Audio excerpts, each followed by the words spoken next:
मूसा आलैहिस सालाम अल्लाह के जिज्ञेस करे मालिक ओ मालिक জান্নাতে আমার বন্ধু কে হবে একটু বলবানি। আল্লাহ বলে मूसा বাজারে যাও, যায় দেখো একজন কসাই গরুর গোশত বিক্রি করে, ওই কসাই হলো জান্নাতে তোমার বন্ধু। मूसा নবী অবাক হলেন, একজন কসাই তার জান্নাতে বন্ধু হবে। ও মালিক আল্লাহ, তোমার এই গোলাম কি এমন নেক আমল করে যে আমলের কারণে জান্নাতে আমার বন্ধু হবে? আল্লাহ পাক কয় मूसा দেখতে যদি মন চায় তুমি যা খুঁজে বের করো, আমি বলবো না সে কোন আমল করে। আল্লাহু আকবার, আল্লাহু আকবার। मूसा নবী কয় মালিক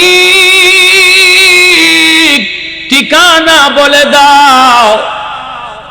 আল্লাহর কাছ থেকে ঠিকানা লইয়া পয়গম্বর मूसा ওই লোকটার কাছে চলে আসলেন। मूसा নবী দুনিয়ার থেকে আল্লাহর সাথে কথা বলতেন, এজন্যই मूसा নবীর উপাধি হলো কালিমুল্লাহ। 4000 বারের চেয়ে উপরে দুনিয়ায় বৈশা আল্লাহর সাথে কথা কইছেন, জমিনে বৈশা কথা কইছেন। কার সাথে? জোরে বলেন কার সাথে? मूसा নবী একদিন কয় মালিক তুকাল্লিমু মাই হাল তুকাল্লিমু আহাদান গায়রি, আমার সাথে তুমি যেইভাবে কথা বলো আল্লাহ এইভাবে কি তুমি আর কারোর সাথে কথা বলবা নাকি গো আল্লাহ? দুনিয়াতে থাইকা তোমার সাথে কথা বলার লোক কি শুধু আমি একা মুসাই নাকি আরো কেউ আছে? আল্লাহ পাক রব্বুল আলামিন কয় রে मूसा তুমি যে আমার সাথে কথা বলো, আমি তোমার সাথে কথা বলি, তোমার মাঝে আমার মাঝে একটা পর্দা আছে। বাইনি ওয়া বাইনাকা হিজাব, আমি পর্দার এই প্রান্তে, তুমি পর্দার ওই প্রান্তে, কথা হয়। কিন্তু জানো নি সায়াতি উম্মাতুন, ভবিষ্যতে দুনিয়াতে এমন এক উম্মত আসতেছে রে मूसा, যে উম্মতের সাথে আমি আল্লাহ কথা বলবো, অথচ লাইসা বাইনি ওয়া বাইনাহুম হিজাব, আমার মাঝে আর তাদের মাঝে কোনো পর্দা থাকবে না। मूसा নবী কই মালিক এত ধন্য ওই উম্মত, এত খুশনসিব, এত ভাগ্যবান ওই উম্মতের, যে উম্মত তোমার সাথে কথা বলবে অথচ তার মাঝে আর তোমার মাঝে কোনো পর্দা থাকবে না। আমি मूसा কথা বলি, মাঝখানে পর্দা আছে, কিন্তু উম্মতের সাথে তুমি কথা বলবা মাঝখানে পর্দা থাকবে না। ও আল্লাহ কও না এই উম্মত কারা? কও না মালিক এই উম্মত কারা? কার উম্মত? সাথে সাথে আল্লাহ কয় উম্মতে মুহাম্মদ, উম্মতে আহমদ, এরা হলো আমার বন্ধু মুহাম্মদুর রাসূলুল্লাহর উম্মত। मूसा নবী কয় মালিক আমি তো তুর পাহাড়ে এসে তোমার সাথে কথা বলি, কিন্তু এই উম্মত কোথায় গিয়ে কথা কইব? কোন পাহাড়ে গিয়ে কথা কইব? আল্লাহ কয় না না না, এরা পাহাড়ে যায় কথা বলবে না, এরা যখনই নামাজে দাঁড়াবে তখনই আমি আল্লাহর সাথে কথা বলবে। মুসাল্লি ইউনাজি রাব্বাহ, মুসাল্লি ইউনাজি রাব্বাহ, এজন্যই নবীজি বলেছেন নামাজি আল্লাহর সাথে কথা কয়। নামাজি যখন আল্লাহর সাথে কথা কয় তখন আল্লাহর মাঝে আর নামাজির মাঝখানে কোনো পর্দা থাকে না। मूसा নবী কয় মালিক বুঝলাম নামাজি তোমার সাথে কথা কয়, কিন্তু তুমি কেমনে কথা কইবা গো আল্লাহ? আল্লাহ কয় এরা নামাজে দাঁড়ায় আমার সাথে কথা কয়, আর যখন কোরআন পড়ে তখন আমি তার সাথে কথা কই। নামাজি আল্লাহর সাথে কথা কয়, আর কোরআন তেলাওয়াতকারীর সাথে আল্লাহ নিজে কথা কয়।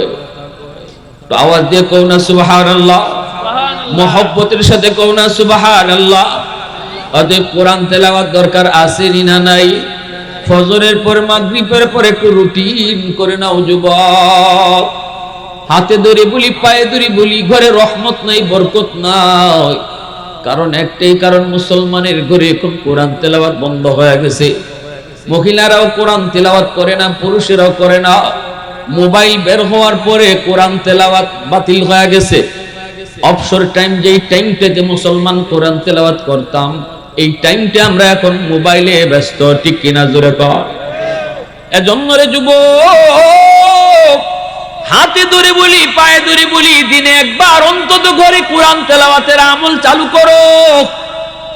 আমি অমুক টাইমে, আমি অমুক দিন, তুমি অমুক দিন, তুমি অমুক দিন ঘরের সদস্যদেরকে নিয়ে বসে যাও, দিনে একবার যেন আমার ঘরে কোরআন তেলাওয়াত হয়। এই রুটিনটা যদি তুমি ঘরের ভিতরে চালু করতে পারো, খোদার কসম, তাবিজ পড়া লাগবে না, পানি পড়া লাগবে না, কোন কবিরাজের কাছে ধরতে হবে না, হবে না। এই ঘরের মধ্যে অটো আল্লাহ রহমত নাজিল হবে। ওয়ানুনাজ্জিলু মিনাল কুরআন মা হুয়া শিফাউন ওয়া রাহমা ওয়া রাহমাতুল লিল মুমিনিন। আল্লাহ নিজে বলেছে কোরআন হলো রহমত।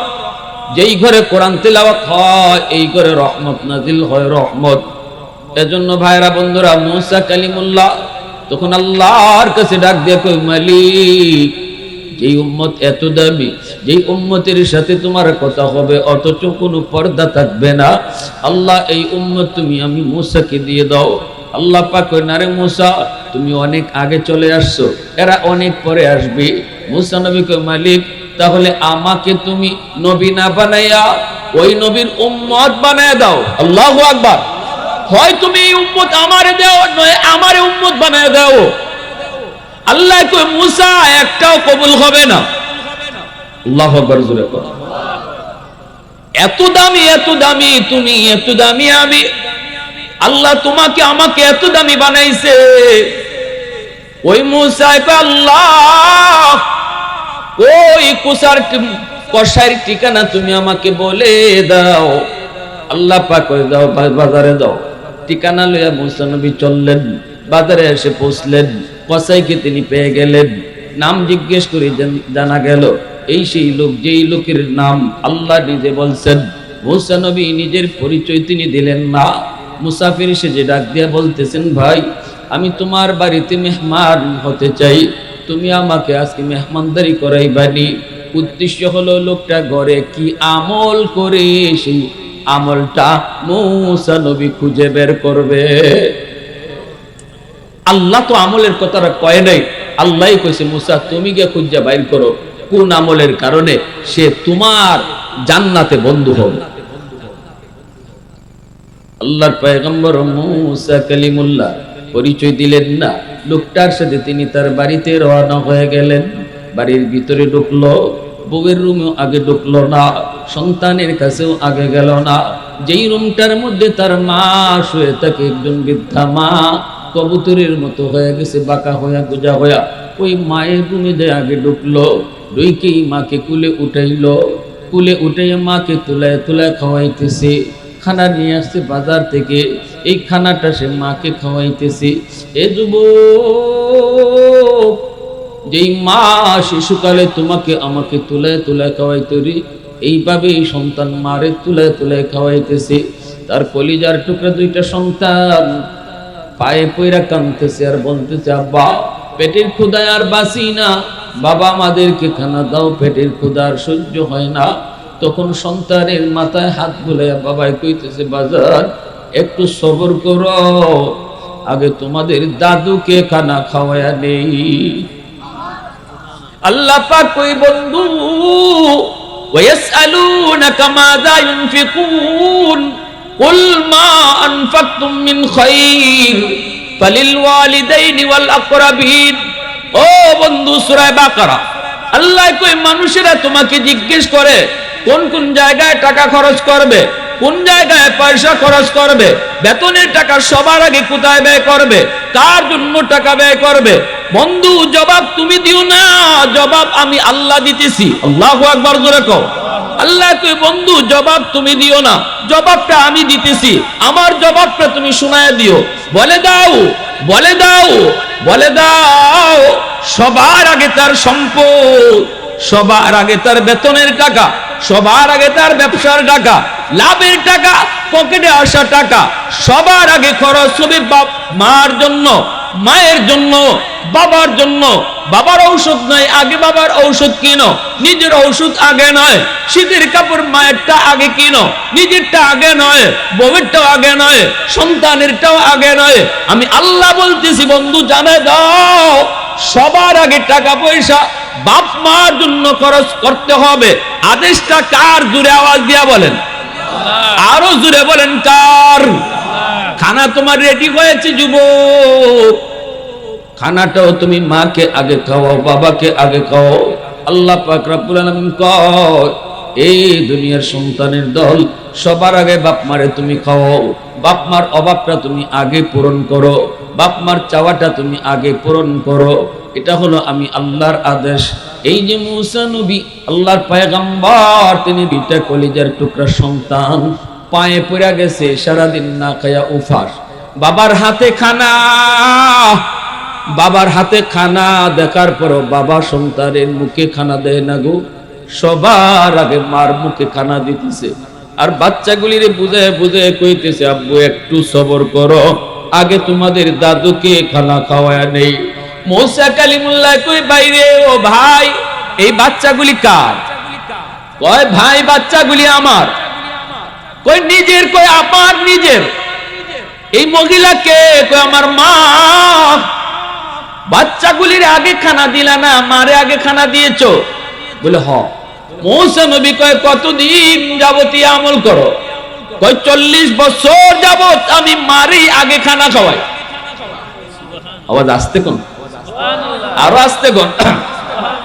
1-2 বছর নয়, 40 বছর যাবত আমিও আগে খানা খাই না, মারে আগে খানা খাওয়াই, এরপরে সন্তানদের খানা খাওয়াই, এরপরে বিবিকে নিয়ে আমি খানা খাই, সবার আগে আমার মাকে খানা খাওয়াই। 1-2 বছর নয়, 40 বছর। এইবার মুসা কালিমুল্লাহ কয় বাইরে আমি দেখতেছি তোমার মা তোমার হাতের খানা খাইতেছে, আর মা টুকটাক নারায়ণ নারায়ণ কি যেন দোয়া করতেছে। কি কইতেছে আমি বুঝি না, একটু বুঝায় কও তো। তখনই লোকটাই কয় ভাই আমার মা 2টা দোয়া করে, একটা দোয়া কবুল হয়ে গেছে আমি দুনিয়ায় পেয়েছি, আর একটা দোয়া কবুল হবে কি হবে না আমি জানি না। যেই দোয়াটা আমার কবুল হয়েছে সেটা হলো মায় কইতো এখনো মায় কয় আল্লাহ আমার সন্তানকে তুমি কখনো অভাবে ফেলেও না, আমার সন্তানের রিজিকের অভাব দিও না আল্লাহ, দুনিয়াতে তুমি শান্তিতে রাখো। আমি দুনিয়াতে খুব শান্তিতে আছি, আমার কোনো অভাব নাই। মার এই দোয়াটা কবুল হয়ে গেছে। আরেকটা দোয়া মায় করে, কিন্তু এই দোয়াটা কেমনে কবুল হবে আমি জানি না, আমার বুঝে আসে না। অথচ আমি জানি আমার রসুল কইছে বাপ মার দোয়া কবুল হয়, কিন্তু কেমনে কবুল হবে আমার বুঝে আসে না। মুসা নবী কই কি দোয়া করে মা? কই মায় দোয়া করে আল্লাহ জান্নাতে মুসা নবীর বন্ধু আমার সন্তানকে তুমি বানায় দিও, আমার মানিককে মুসা নবীর বন্ধু বানায়ো। ও ভাই এটা কেমনে কবুল হবে বুঝে আসে না। আমি একজন সাধারণ মানুষ, এত বড় পয়গম্বর, ওই পয়গম্বর জান্নাতে আমার বন্ধু হবে কেমনে বুঝে আসে না। সাথে সাথে আল্লাহর পয়গম্বর মুসার চোখ দিয়ে দৌড় দৌড় করে পানি বেরোতেছে। মুসা নবী কান্দার কই মালিক এখন আমি বুঝতেছি আমার মা যেদিন মারা গেছিল ওই দিন তুমি আমাকে কেন কইছিলা মুসা রে আজকে থেকে হুশে ঘুষে হাইটো, পিছনে মায়ের দোয়া নাই। ও মালিক এখন আমি বুঝি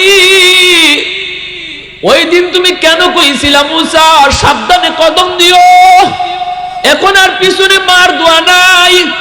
আজ তোমার মা মারা গেছে রে মুসা। আল্লাহ সাথে সাথে লোকটারে বুকের মধ্যে নিয়ে জড়ায় ধইরা মুসা নবী কান্দে আর কয় ভাই বুকে আয়, তোমার মার এই দোয়াটাও আল্লাহ কবুল করে নিছে রে ভাই। আমি বনি ইসরাইলের পয়গম্বর নাম হলো মুসা। আমি আল্লাহর কাছে আবদার করেছিলাম মালিক জান্নাতি বন্ধু কেডা হবে দেখাও। আল্লাহ তোমার ঠিকানায় পাঠায় দিছে। আমি বলেছিলাম কোন আমলের কারণে, আল্লাহ কই তুমি খুঁজে গিয়ে বের করো। আমি পায়ে গেছি ওই আমল, যেই আমলের কারণে তুমি জান্নাতে আমার বন্ধু হবে। আমলটা হলো তোমার মার দোয়া, মার দোয়া, মার দোয়া। আওয়াজ দিয়ে কন্যা সুবহানাল্লাহ, আর একটু জোরে কন্যা সুবহানাল্লাহ। পৃথিবীতে মায়ের মতো আপন কেউ হবে না, পৃথিবীতে মায়ের মতো আপন কেউ হবে না। তোমরা কোনোদিনও মায়ের মনেতে কষ্ট দিও না, তোমরা কোনোদিনও মায়ের মনেতে কষ্ট দিও না। পৃথিবীতে মায়ের মতো আপন কেউ হবে না, তোমরা কোনোদিনও মায়ের মনেতে কষ্ট দিও না, তোমরা কোনোদিনও মায়ের মনেতে কষ্ট দিও না। কত পাপী এমন আছে মাকে কষ্ট দেয়, মায়ের মনে কষ্ট দিয়ে অভিশাপ নেয়। মায়ের মনে কষ্ট দিলে খোদা যে সহে না, মায়ের মনে কষ্ট দিলে খোদা যে সহে না। তোমরা কোনোদিনও মায়েরই মনেতে কষ্ট দিও না, তোমরা কোনোদিনও মায়েরই মনেতে কষ্ট দিও না। পৃথিবীতে মায়ের মতো আপন কেউ হবে না, তোমরা কোনোদিনও মায়েরই মনেতে কষ্ট দিও না, তোমরা কোনোদিনও মায়েরই মনেতে কষ্ট দিও না। এজন্য আমার ভাইরা বন্ধুরা, আল্লাহর নবী রহমতের নবী বলেছেন, বাপ মার দোয়াও আল্লাহর দরবারে কবুল, বাপ মার বদ্দুআ আল্লাহর দরবারে কবুল। সালাসাতুন দাওয়াতুম মুস্তাজাবাতুন লা শাক্কা ফীহ, দাওয়াতুল মাজলুম ওয়া দাওয়াতুল মুসাফির ওয়া দাওয়াতুল ওয়ালিদ আলা ওয়ালাদিহি। মা বাবার দোয়া বদ্দুআ আল্লাহর দরবারে কবুল, মজলুমের দোয়া বদ্দুআ আল্লাহর দরবারে কবুল, মুসাফিরের দোয়া বদ্দুআ আল্লাহর দরবারে কবুল। সমাজের দুর্বল মানুষের উপরে কখনো জুলুম করবা না। ক্ষমতা আছে বিধায় দুর্বলের উপরে হাত উঠায়ও না, দুর্বলের উপরে তুমি মুখ চালায়ও না, দুর্বলের উপরে তুমি কখনো জুলুম কইরো না। এর যুবক, দুর্বল মানুষটা হয়তো তোমার বিরুদ্ধে মামলা দিবে না, মেম্বারের কাছেও যাবে না, চেয়ারম্যানের কাছেও যাবে না, এমপির কাছেও যাবে না, কারণ এমপি তোমার লোক, চেয়ারম্যান তোমার লোক, মেম্বার তোমার লোক। না না, থানায় গিয়া মামলাও দেয় না, দারোগাও তার মামলা নেয় না, কারণ দারোগা থানা সব কিছু টাকা দিয়া সবলে বন্ধ করে রাখছে। ওই দুর্বল মানুষটা যদি রাতের অন্ধকারে আল্লাহর কাছে মামলা দিয়া দেয়, মায়ের নবী বলেন এই মামলাটা দিতে দেরি হয়, আল্লাহর আদালতে বইতে দেরি হয় না। দুনিয়ার আদালত বড় সহজ, দুনিয়ার জজ সাহেবকে ম্যানেজ করা যায় ফোন দিয়া, টাকা দিয়া, পয়সা দিয়া, ঘুষ খাওয়ায়া। কিন্তু বলো দেখি আল্লাহর আদালতে আল্লাহকে ম্যানেজ করার সাহস কারো আসেনি? আওয়াজ দিয়া কেউ আসেনি। এজন্য আল্লাহর আদালত বড় ভয়ঙ্কর। ঘরের মধ্যে আমার স্ত্রী আমার কাছে বড় দুর্বল, এই ঘরে আমার স্ত্রীর আপন বলতে কেউ নাই, বড় হয়েছে বাপ মার কাছে, স্বামীর হাত ধরে চলে এসেছে অজানা অচেনা জায়গায়। এই ঘরের মানুষগুলি কেমন জানে না, শ্বশুরের মেজাজ কেমন তাও জানে না, শাশুড়ির মেজাজ কেমন তাও জানে না, ননদ কেমন দেবর কেমন তাও জানে না। তুমি স্বামীর দিকে তাকাইয়া, স্বামীর হাত ধইরা, স্বামীর চেহারার দিকে তাকাইয়া, মেয়েটা সারা জীবনের জন্য, মা বাবা ভাই বোন সারা জীবন ভোর যেই মানুষগুলা তারে মায়া কইরা বড় করলো, ওই মানুষগুলাকে চিরজীবনের জন্য পর বানায়া, তুমি স্বামীকে আপন বানায়া, স্বামীর ঘরের মানুষগুলাকে আপন বানায়া চলে আসলো। এই ঘরে যদি তুমি স্বামী তারে মায়া না করো, যদি তার উপরে টর্চারিং করো, যদি তার উপরে মানসিক শারীরিক কোনো টর্চার করো, যুবক, এই দুর্বল মানুষটা কারো কাছে বিচার দেয় না, কারণ ঘরের কোনো মানুষ তার নিজের না, সবগুলি মানুষ হলো স্বামীর মানুষ। কারো কাছে বিচার দিয়া বিচার পাবে না, রাতের অন্ধকারে হয়তো চোখের পানির ফোঁটা জমিনে ফলাবে, পাকঘরে যায় হয়তো চোখের পানি ফলাবে, বাথরুমের ভিতরে ঢুইকা হয়তো কাঁদবে, ফোন দিয়া বাবাকে কইবে না, মা কেউ জানায় না। কারণ অনেক মেয়েরাই বাপ মার কাছে স্বামীর বাড়ির নির্যাতনের কথা কয় না, কইলে বাবা টেনশন করবে, মা টেনশন করবে, নীরবে নীরবে চোখের পানিটা ফালায়। এই পানির ফুটা এত গরম, মাটি বরদাস্ত করে না, মাটি বরদাস্ত করে না। প্রতিটা পানির ফুটা যায় আল্লাহর আদালতের ফাইলে মামলা হয়ে দায়ের হয়। কিয়ামতের ময়দানে বহু স্বামী আল্লাহর আদালতে স্ত্রীর মামলায় ধরা খেয়ে যাবে, স্ত্রীর মামলায় ধরা খেয়ে যাবে। এজন্য আল্লাহ রসুল কয়, দুর্বলের দোয়া বদ্ধ আল্লাহর কাছে কবুল, মুসাফিরের দোয়া বদ্ধ আল্লাহর কাছে কবুল, বাপ মার দোয়া বদ্ধ আল্লাহর কাছে কবুল। বাপ মা যদি সন্তানের জন্য দোয়া করে, এই দোয়া যেমন কবুল, বদ্ধ দিল বদ্ধ কবুল। মা দেখতেছে রশি দিয়া দুয়েল পাখিটারে বাইন্দা রাখছে, কেদায় জানে না।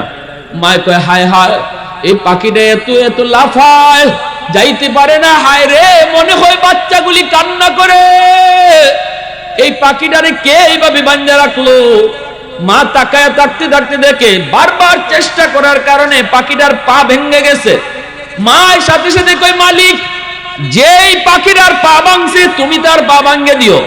মা জানে না এই পাখিটা বান্ধা রাখছে তার ছেলে।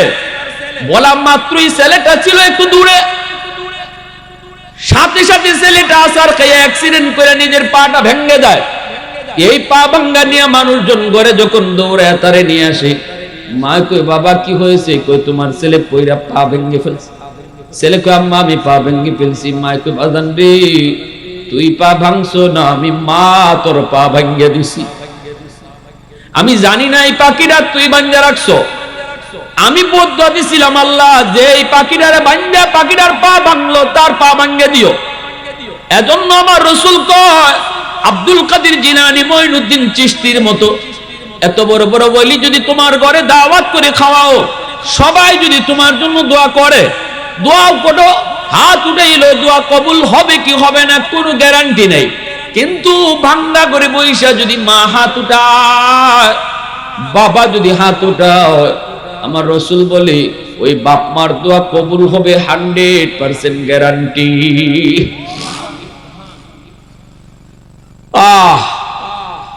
এই জমিনে বহু আল্লাহর ওলি বাপ মার দোয়া পাইয়া ওলি হইছেন। আবার এই জমিনে বহু যুবক বাপ মার কলিজায় ব্যথা দিয়া ধ্বংস হয়েছে। এমন ঘটনা আসেনি না নাই? রাসূল বলেন, একমাত্র কবিরা গুনাহ উকুকুল ওয়ালিদাইন ফাইন্নাহু ইউআজ্জালু লিসাহিবিহি ক্বাবলাল মামাত। একটা কবিরা গুনাহ বড় খতরনাক। এই কবিরা গুনাহটার শাস্তি আল্লাহ পরকালে তো দিবেই, তবে দুনিয়াতে আল্লাহ নগদ দিবে মরার আগে আগে। এই গুনাহটার শাস্তি আল্লাহ দুনিয়াতে নগদ দেয়। সাহাবায়ে কেরাম জিগায়, নবী কয়, সেই গুনাহটা হলো মা বাবার অবাধ্য সন্তান। যে সন্তান বাপ মার অবাধ্য, তারে আল্লাহ দুনিয়াতে মরার আগে আগে নগদ শাস্তি দিবে দুনিয়াতে। এজন্য প্যারে হাদিরিন, করাচির হযরত হাকিম আক্তার সাহেব রাহিমাহুল্লাহ, বহুত বড় বুজুর্গ, করাচির জামে মসজিদে নামাজ পড়েন। দেখতেছেন একটা যুবক বড় সুন্দর করে নামাজ আদায় করলো, তার রুকুটা বড় সুন্দর, তার সাজদাটা বড় সুন্দর, তার দাঁড়ানোটা বড় সুন্দর, তার বসাটা বড় সুন্দর, তাসবিহ পড়াটা বড় সুন্দর। অনেক ইতমিনানের সঙ্গে, খুশু হুজুর সঙ্গে, তাড়াহুড়া নয়, অত্যন্ত ধীরে স্থিরে নামাজটা পড়লো যুবক। কিন্তু যুবকের ডান হাত কাপড় দিয়ে পেঁচানো। করাচির হযরত হাকিম আক্তার সাহেব আরিফ বিল্লাহ, ইনি তার কিতাবের ভিতরে লিখছেন, নামাজ শেষ হলে পরে আমি যুবককে বললাম, যুবক, এত সুন্দর করে নামাজ আদায় করেছো, কিন্তু ডান হাত কাপড় দিয়ে পেঁচানো কেন? যুবক বলতেছে, আল্লাহর ওলি, আমার হাতের মধ্যে পচন শুরু হয়েছে, পচন, দুর্গন্ধ বের হয়। এই পচন শুধু উপরের দিকে উঠতেছে, উপরের দিকে উঠতেছে। আমি কাপড় দিয়ে পেঁচায় রাখি, যদি পেঁচায় না রাখি কেউ মসজিদের ভিতরে টিকতে পারবে না, এত দুর্গন্ধ। আমাকে আমার এলাকার মানুষ এলাকা থেকে বের করে দিছে, আমার বউ আমাকে ফলাইয়া বাপের বাড়ি চলে গেছে। এখন আমি মসজিদে মসজিদে ঘুরি, বিভিন্ন জায়গায় ঘুরি, আল্লাহর কাছে কান্দি। আল্লাহর ওলি কই, যুবক, তুমি কি ডাক্তার দেখাও না? যুবক বলে সব ডাক্তার দেখানো শেষ, কোন ডাক্তার আমার রোগ ধরতে পারে না গো আল্লাহর ওলি। আল্লাহর ওলি কয় বাবা রে, অন্য ডাক্তার দেখাই, চলো তোমাকে নিয়ে যাই। যুবক কয় হুজুর লাভ নাই, লাভ নাই, আমাকে ডাক্তার দেখে কোনো লাভ হবে না গো, ডাক্তার আমার রোগ ধরতে পারে না। কোন ডাক্তার যদি আমার রোগ ধরতে না পারে, আমি কিন্তু আমার রোগ ধরে ফেলেছি। আমার রোগ হলো আসমানে, দুনিয়ার ডাক্তারে চিকিৎসা করে জমিনে, রোগ হইল আসমানে, চিকিৎসা চলে জমিনে, কখনো রোগ ভালো হবে না। আগুন লাগছে শেরপুর, পানি দেই যদি ফরিদপুর, জীবনে কোনোদিন আগুন নিভবে না। হুজুর আমি আমার মার গর্ভে একমাত্র সন্তান, জন্মের কিছুদিন পরে আমার আব্বা মারা গেছেন। আমার মার তখনও যৌবন কাল, আমার নানা আসছে, নানি আসছে, মামা আসছে, মাকে নিয়ে তারা চলে যাবে, অন্যত্র হয়তো বিয়ে দিবে। কিন্তু আমার মা বলেছিল আমাকে আমার আল্লাহ একটা মানিক দিয়েছি বাবা, আমি আমার স্বামীর বাড়ি ছেড়ে কোথাও যাব না, আর দ্বিতীয় বিয়ে বসবো না। আল্লাহ আমাকে একটা সন্তান দিয়েছে, এই সন্তানের চেহারা দেখে জীবন যৌবন সব আমি কাটায় দিব, আমার সন্তান আমার সব। এই বইলা মা যায় নাই, সব ছেড়ে দিছে, মা আমাকে ছাড়তে পারে নেই। আমি আস্তে আস্তে বড় হলাম। আমি যখন স্কুলে গেলাম, কলেজে পড়লাম, মা কষ্ট করে করে মানুষের বাড়িতে কাম কাজ কইরা, আত্মীয় স্বজনের কাছ থেকে ধার কইরা, ঋণ কইরা আমাকে পড়ালেখার খরচ করাইতেছে। কলেজে গেলাম, ভার্সিটিতে গেলাম, সুন্দরী একটা মেয়ের সাথে আমার পরিচয় হয়ে গেল, বড় লোকের মেয়ে। এই মেয়েটাকে বিয়ে কইরা আমি গ্রামে নিয়ে আসছি। আমার মা কই বাজান বিয়ে তো করছো, কিন্তু মারে একটু কইলি না রে, ধনীর মেয়ে, আমি গরিব মাকে কেমনে মা কইয়া ডাকবে? বাবা তুই মনে কই ভুল করে ফেলেছো বাবা। ছেলে কই না গো মা, ভয় পেও না, আমি বলছি, আমি সব জানাইছি। এ যুবক মনে রাখো, বিয়েটা কিন্তু একটা ছেলে খেলা না, বিয়েটা কিন্তু ছেলে খেলা না। শরীয়ত বলে বিয়ে করার সময় তুমি সর্বদা তুমি কোন পজিশনে আছো, পজিশন দিকে বিয়ে করবা। তুমি যেই পজিশনে আছো এই পজিশনে যাও, উপরে বেশি উপরে যেও না, কুফু মিলায় বিয়ে করো, কারণ এর দ্বারা তোমার সংসারে তোমার ফ্যামিলিতে শান্তি বজায় থাকবে। আর যদি তুমি গরিব হও, কোটিপতির মায়া তুমি বিয়ে করো, হয়তো কিছুদিন ভালোবাসা থাকবে, এরপরে মেয়েটা তার বাপের বাড়ির সম্পদের অহংকার দেখাবে, ঠিক কিনা জোরে বল। এজন্য শরীয়ত কই কুফু মিলায় বিয়ে করো। এ যুবক আবেগের বশীভূত হইয়া তুমি বিয়া শাদীর সিদ্ধান্ত নিও না বাপ মার অনুমতি ছাড়া। মা বাবার সিদ্ধান্ত, বাপ মার অনুমতি নিয়ে তুমি বিয়ে শাদীর দিকে আগাও, কারণ বিয়েটা একদিনের দুই দিনের বিষয় নয়, বিয়েটা হলো সে লাইফ পার্টনার, তার দ্বারা সে হবে তোমার সন্তানের মা, ঠিক না জোরে কও? সে তোমার বউ খালি না, বউ তো কয়দিন, এরপরে তার পরিচয় হবে সে তোমার সন্তানের মা। আমার সন্তানের মা আমি কাকে বানাইতেছি এটা আমার দেখার বিষয়। কারে বানাইতেছি? যে আউলা কৃষি হইয়া ঘুরে, তারে যে নামাজ পড়ে না, রোজা নাই, কালাম নাই, পরপুরুষের সাথে বিয়ার আগে গল্প করত, আড্ডা দিত, বিভিন্ন জায়গায় অনুষ্ঠানে যাইতো, পিকনিকে যাইতো, এরকম একজনকে নিয়ে আসলাম, আমি তো আনলাম বউ মনে কইরা, কিছুদিন পরে তো আর সে বউ না, সে তো আমার সন্তানের মা হতে যাচ্ছে। মা যদি দিনদার হয়, অত সন্তান দিনদার হয়, মার আসরটা সন্তানের উপরে বেশি পড়ে। মা যদি নামাজি হয়, সন্তান নামাজি হয়, কারণ সন্তান মার টাচে বেশি থাকে, বাবার চেয়ে মাকে বেশি টাইম পায়। পেটে আসিল তাও মায়ের পেটে, মার যত আমল সব পেটের সন্তানের উপরে আসর করছে। দুধ খাইছে তাও মায়ের দুধ খাইছে, মা যা করছে, যা শুনছে, যা বলছে, সব কথার আসর দুধের বাচ্চার উপরেও যায় পড়ছে। ঘরের ভিতরে সন্তান ছিল, বাবা তো ছিল দোকানে, বাবা ছিল অফিসে, বাবারে কতক্ষণ দেখছে আর ছেলে, বাবাকে কতক্ষণ দেখছে আমার বাচ্চাটায় বেশিরভাগ দেখছে মারে। মা যদি নামাজ পড়ে, এই নামাজের আসর সন্তানের দিমাগে রেকর্ড হয়ে থাকে। মা যদি কোরআন পড়ে, কোরআন তেলাওয়াতের আওয়াজ তার মেমোরিতে রেকর্ড হয়ে থাকে। আর যদি মা বেপরদায় চলে, পর পুরুষের সাথে কথা কয়, ওই বেপরদার সিনটাও তার চোখের ভিতরে রেকর্ড হয়ে থাকবে। এই সন্তান বড় হইলে পড়ো এও বেপরদায় চলার চেষ্টা করবে। মা যদি পর্দার ভিতরে থাকে, সন্তান পর্দা দেখতে দেখা নিজেও পর্দা করা শিখবে। এজন্যই হাসরের মাঠে আল্লাহ বাবাকে যদি একটা প্রশ্ন করে সন্তানের ব্যাপারে, মাকে দুইটা প্রশ্ন করবে। আল মারআতু রা'ইয়াতুন আলা বাইতি যাওজিহা ওয়া বালাদিহি। রাসূল বলেন, আল্লাহ জিজ্ঞেস করবে আলাদাভাবে প্রত্যেকটা মেয়েকে, প্রত্যেকটা মহিলাকে, তোমার সন্তানের ব্যাপারে জবাব দাও। সন্তানকে কি শিখাইছো, সন্তানকে কি দেখাইছো, সন্তানকে কি শুনাইছো। নিজেও টেলিভিশন দেখছো, নিজেও নাটক দেখছো, বাচ্চাটার লইয়া নাটক দেখছো, দুধ খাওয়াইতেছো, তখনও তুমি গান শুনতেছো। গান যেমন তুমি দেখতেছো, বাচ্চাটারও দেখাইতেছো। তুমি মনে করতেছো বাচ্চাটা বুঝে না, কিন্তু আমার রাসূল বলে বাচ্চা 100% বুঝে। দুধের সাথে গানও যায় ঢুকতেছে। আর যদি তিলাওয়াত করতা, দুধের সাথে তিলাওয়াতও যায় ঢুকতো, ঠিক না? এজন্য মঈনুদ্দিন চিশতি রহমাতুল্লাহ আলাইহির মা কইছিল, বাবা মঈনুদ্দিন, প্রথম দেখায় 90,000 হিন্দু কালেমা পড়ে মুসলমান হয়েছে, এটা তোমার কোনো ক্রেডিট না বাবা, এটা আমি মার ক্রেডিট। কারণ আমি মা জীবনে কোনোদিন তোমারে ওযু ছাড়া দুধ খাওয়াইনি। সুবহানাল্লাহ জোরে কোন। এজন্য আমার ভাইরা বলতেছিলাম, ওই যুবক কয়, আম্মা অসুবিধা নাই, মা বড় লোকের মাইয়া হইলে কি হবে, আমি সব বুঝাই আনছি। মা করে, বাবা কাম তো কইরা ফেলাইছো, কখন আর কি করার, ঠিক আছে। কয়েকদিন পরে মা যা ভাবছিল তাই হয়েছে। বড় লোকের মেয়ে গরিবের মাকে মা কইতে লজ্জা পায়। অফিস থেকে আসলে পরে ছেলের কানে কানে মার বিরুদ্ধে নালিশ দেয়। প্রথম দিন বউরে ধমক দিছে, দ্বিতীয় দিন আর ধমক দেয় না, শুনে। তৃতীয় দিন মার রুমে ঢুইকা মারে বকাবকি করে ফুলায়। চতুর্থ দিন মার রুমে ঢুইকা মারে বকাবকি করে। মা কই, বাজান কি করছ তুই? কই, আমার বউর সাথে তুমি এই করছো সেই করছো। তুই বউর কথা শুনে আইছো আমারে গালি দিতে? তোর বউর সাথে আমি কথাই কই নাই। কই এমনি কয়, প্রতিদিন খালি এক আওয়াজ আইলে পরে কয়দিন শুনবো। এরকম করতে করতে প্রতিদিন 5 দিন 6 দিন 7 দিনের দিন আইসা মার গায়ে হাত উঠে ফেলছে।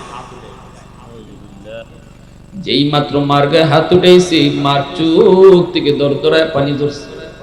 মাই কাঁদছে আর কই, বাজান রে, যেই হাতটা দিয়ে তুই মারে মারছো, এই হাতটা মা চুমায়া চুমায়া বড় করছে। এই হাতে তোর বাপের চুমু নাই, এই হাতের মধ্যে শুধু মার চুমা লাগে আছে। বউয়ের কথায় মার গায়ে হাত উঠে দিলি, ঠিক আছে, আল্লাহ তোর এই হাত যেন ফসায়া দেয়,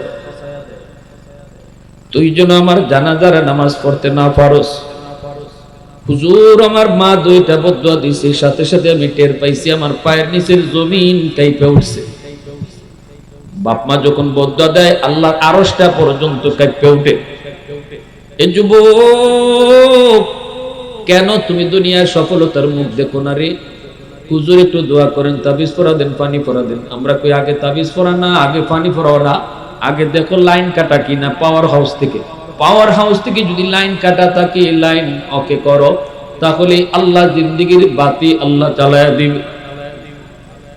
পানি পড়ায় কাম হবে না, রোগ এক জায়গায়, গন্ডগোল আর এক জায়গায়, আগুন লাগছে এক জায়গায়, পানি দেওয়া আর এক জায়গায়। হুজুরের দোষ, হুজুর নাই, হুজুর নাই, আগের হুজুর নাই, আগের হুজুর নাই। আগের হুজুররা পানি পড়া দিলে ডাইরেক্ট অ্যাকশন, ফু দিলে ডাইরেক্ট অ্যাকশন। ভাইরে, হুজুরের দোষ না, দোষটা হলো আমার, ঠিক কিনা জোরে বলো। আমি তো আমার মার কলিজায় আঘাত দিয়ে রাখছি, বাবার কলিজায় আঘাত দিয়ে রাখছি, অতএব হুজুরের দোয়া আমার জন্য কাজ হবে না। এখানে লাভ নাই। রোগ যেখানে ওখানে চিকিৎসা করো, আগুন যেখানে ওখানে পানি দেয়, ঠিক কিনা জোরে বলেন। ভাইয়ের আমার, তখনই যুবক কয়, অফিস থেকে খবর পাইলাম মা মারা গেছে, আমি বাড়িতে আসতে চাইলাম গ্রামে। এত সমস্যা ওই দিন হয়েছে হুজুর, পৌঁছতে পৌঁছতে অনেক দেরি হয়ে গেছে, জানাজা শেষ। মানুষেরা কয়, বাবা অনেক চেষ্টা করেছি, মানুষদের আর ধৈর্য কুলায় না, জন্য জানাজা পড়ে ফেলছি। আমি বলছি, বাজান তোমাদের দোষ নাই, আমার বুঝ হয়ে গেছে কেন আমি জানাজা পড়তে পারি নাই। অন্য দিন তো এত সমস্যা হয় না, গ্রামে আসতে হুজুর আমি বুঝে গেছি মার একটা বদদুয়া কবুল হয়ে গেছে, তুই আমার জানাজা যেন পড়তে না পারো। দ্বিতীয় বদদুয়াটা ছিল তোর হাত যেন পচা যায়। আমি অপেক্ষায় ছিলাম এই হাতের মধ্যে ফুরা দেখা দিবে। দেখতে দেখতে আমার হাতে ফুরা দেখা দিল।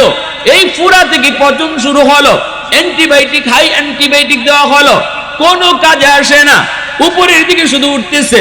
এত দুর্গন্ধ, এত দুর্গন্ধ যে বউয়ের কারণে মার গায়ে হাত উঠাইছি, ওই বউটাও আমারে ফলে বাপের বাড়ি চলে গেছে। এলাকার মানুষেরা আমার এলাকা থেকে বের করে দিছে। এই পচন আর ভালো হয় না। হুজুর আমি বুঝে গেছি এই পচন হলো আমার মার বদদুয়া। আল্লাহ আল্লাহ যেন তোর এই হাত পচায় দেয়, যে হাত দিয়ে তুই আমারে মারছো, এই বদদুয়াটার কারণে আমার হাতে পচন শুরু হয়েছে। হুজুর একটু দোয়া করেন, কেমনে আমি আল্লাহর কাছে মাপ পাইমু?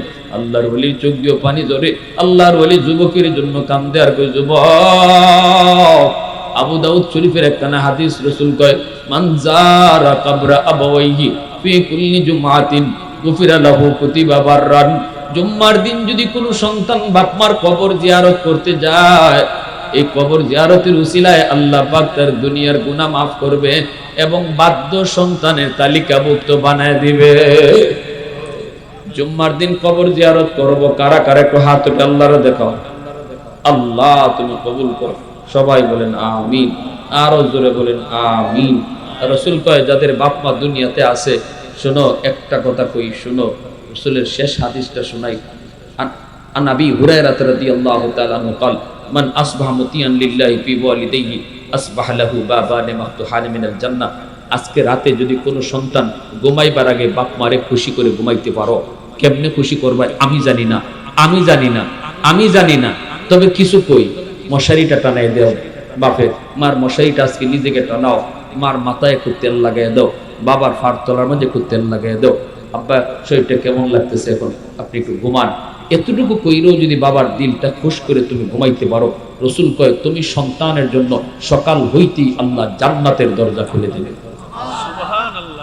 আর যদি রাতের বেলা কোনো সন্তান বাপমার কলিজায় ব্যথা দিয়া ঘুমাও, দিনে কোনো কাজ কথা কইয়া বাবার কলিজায় ব্যথা দিছো, মার কলিজায় ব্যথা দিছো, কোনো আচরণ কইরা বাপ মার কলিজায় ব্যথা দিছো, রাতে তুমি ঘুমাই যাইতেছো অথচ মাপ নিতেছো না। ঘুম তো ঘুম না, ঘুমটা তো মরণ। তুমি নিজে জানো যে ঘুমটা হলো মরণ। এজন্য দোয়াও করছো আল্লাহুম্মা বিসমিকা আমুতু ওয়াহিয়া, আল্লাহ আমি ঘুমাইতেছি তোমার নামে, এরকম দোয়া না। দোয়া করছো আল্লাহ তোমার নামে মরতেছি, তোমার নামে মরতেছি, তার মানে নিজে স্বীকার করতেছো আমি ঘুমাইতেছি না, আমি মরতেছি। এই মরণটা তুমি মরতেছো বাবার কলিজায় ব্যথা রাখিয়া, মার কলিজায় ব্যথা রাখিয়া, অথচ মাপ নিছো না। রাসূল কয় সকাল হতেই জাহান্নামের দরজা খোলা। নাউজুবিল্লাহ। আজ রাত বাপ মারে খুশি করে ঘুমাবো। যদি এই রাত্রে তোমার মরণ হয়, বাস্তবে মরণ হয়, রাসূল কয় জীবনে কোনো আমল যদি নাও থাকে, শুধু বাপ মারে খুশি করে অথবা বাবারে খুশি কইরা অথবা মারে খুশি কইরা কোন একজনকে খুশি করে তুমি ঘুমাইছো, যদি এই রাত্রে তোমার জীবনের শেষ রাত হয়, আল্লাহ রাসূলের হাদিস বলে জীবনের কোনো আমল না থাকলেও আল্লাহ এই আমলের উসিলায় তারে জান্নাত দিয়ে দিবে। আল্লাহ আমাদের সবাইকে আমল করার তৌফিক দান করুন। সবাই বলি আমিন। ওয়া আখির দাওয়ানা আনিল হামদুলিল্লাহ।